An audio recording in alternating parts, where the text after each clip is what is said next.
E agora eu vou falar sobre o público. Bom, legal ter você de volta. É muito importante a definição do público e eu quero que você aprenda a entender quais os possíveis públicos que você pode encarar. Então vamos entender os tipos de público. Você tem basicamente 3 tipos de público para poder compreender: o amistoso, o hostil e o indiferente. É claro que se eu perguntar para você qual é o pior, a tendência é responder que é o hostil, né?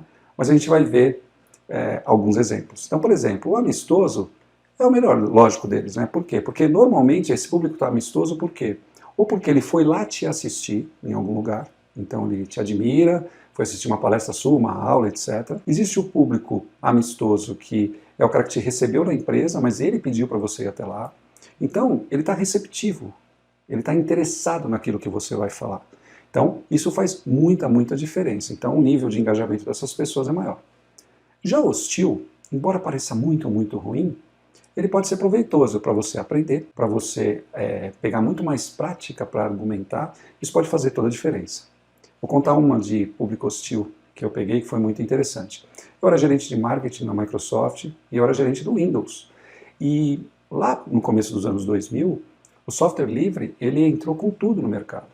E obviamente o pessoal da USP, eu fui fazer uma palestra lá para 800 pessoas. Eu, IBM e Metrô de São Paulo. Eu era Microsoft. E eu fui convidado pelo diretor do diretor acadêmico, um aluno, né, para fazer a palestra lá, e ele achou que eu fosse recusar. Então eu topei. E eu falei, olha, a única coisa que eu peço é para ser o último a falar. É um único pedido. Ele falou, tudo bem. Não entendeu direito, falou, beleza. Então, é a única coisa que eu pedi. Por quê? Porque eu sabia que eu teria 2 concorrentes, né, o software livre lá, o pessoal do Linux, e eu também, que a IBM, na época, estava trabalhando com Linux, e eu sabia que o metrô de São Paulo tinha adotado, né, o software livre como padrão. Eu falei, bom, então vou encontrar um público hostil, porque, obviamente, os estudantes tendem a ser mais para o lado da esquerda, não tem problema, né, mas o problema é que é quase inimigo do capitalista, Microsoft, Bill Gates. Eu falei, bom, vou encontrar um público rebelde com relação à Microsoft lá. Cheguei e eles começaram a falar. Primeiro falou a IBM, inclusive era meu amigo, o César, e depois falou o diretor do metrô de São Paulo. O que aconteceu? Eles batiam na Microsoft, na palestra deles, muito mais o cara do metrô do que o da IBM, é óbvio. Batiam na Microsoft, o pessoal até ficava me olhando, eu estava sentado lá na frente, assim, como que eu ia subir. Então eu estava preparado para um público hostil. Só que o grande truque é, primeiro, eu já tinha me preparado, como eu vou explicar para vocês como você prepara a sua apresentação, mas só que, além disso, como eu era o último a falar, eu abri meu notebook e comecei a fazer alguns ajustes de coisas que eles estavam falando e que eu não tinha previsto. Então eu me arrumei, digamos assim, minha palestra ficou ajustadíssima para ser o último a falar depois dos dois, cheio de contra-argumentos, claro, de uma maneira sutil, que as pessoas não percebessem que foi acertado na hora. Bom, foi demais, né? Eu fui quebrando as objeções que eu já imaginava, né? Que o Windows era muito caro, né? Que as pessoas poderiam aprender o software livre de graça, etc. Tal. Eu fui com a argumentação de que se ele fizesse um curso, uma pessoa da Escola Politécnica, da USP, fizesse um curso, uma certificação Microsoft, ele entraria no mercado ganhando pelo menos R$6.000 por mês. E era verdade. Mas antes disso, eu estabeleci uma conexão dizendo o seguinte: olha, eu estudei na Zona Norte de São Paulo, como eu já me apresentei aqui para vocês também. Então, estudei em colégio de estado, fui para a escola particular à noite, no ensino médio, não consegui entrar na USP. Minha irmã estudou aqui, fez odonto. Eu não consegui assim como vocês, então, meu respeito e minha admiração. Então, já comecei a estabelecer, porque eles esperavam uma pessoa arrogante da Microsoft. Eles esperavam uma pessoa meio inacessível. E aí eles viram que eu era tipo, é nós. Eu era um cara parecido e estabeleci uma conexão importante com o público logo de cara. Tá? Então, e no final eu fui aplaudido, foi muito legal, super experiência e deu uma revertida bacana. Então é importante, às vezes, você, com o público hostil, você vai mais preparado. O pior deles, com certeza, é o indiferente, né? Porque o público indiferente é um público que é difícil de você engajar. Sabe, enquanto você está falando, o cara está ali, olhando para o lado, etc. Esse é o pior. Então, assim, entenda esses tipos de público para você se preparar melhor. E aí é legal também você saber qual é o público que você vai encarar. Então, qual é o seu público? Dados demográficos, muito importante, faixa etária. Por quê? Porque os exemplos que eu uso para minha mãe não são os mesmos exemplos que eu uso para o meu filho. Não são os mesmos exemplos que eu uso para um brother da faculdade. Então, faixa etária é importante, sem nenhum preconceito. Aliás, aqui não tem nenhum preconceito, é importante você segmentar. Outra coisa, gênero. se tem mais de um gênero ou de outro, porque você pode direcionar um pouco o seu pitch, só por isso. Classe social, muito importante, porque principalmente os exemplos dependem muito da classe social. Eu não posso chegar numa comunidade, fazer uma palestra e ficar dando exemplo do MBA da Disney. Então, assim, não faz nenhum sentido. Então, quando você vai à Disney, o que você costuma ver lá? Tal? Não faz sentido, eu não vou estabelecer uma conexão. E a mesma coisa, quando eu estou numa classe social mais elevada, os outros exemplos também não fazem sentido. Então, você precisa saber quem vai estar ali. Depois, formação, porque a educação faz muita diferença.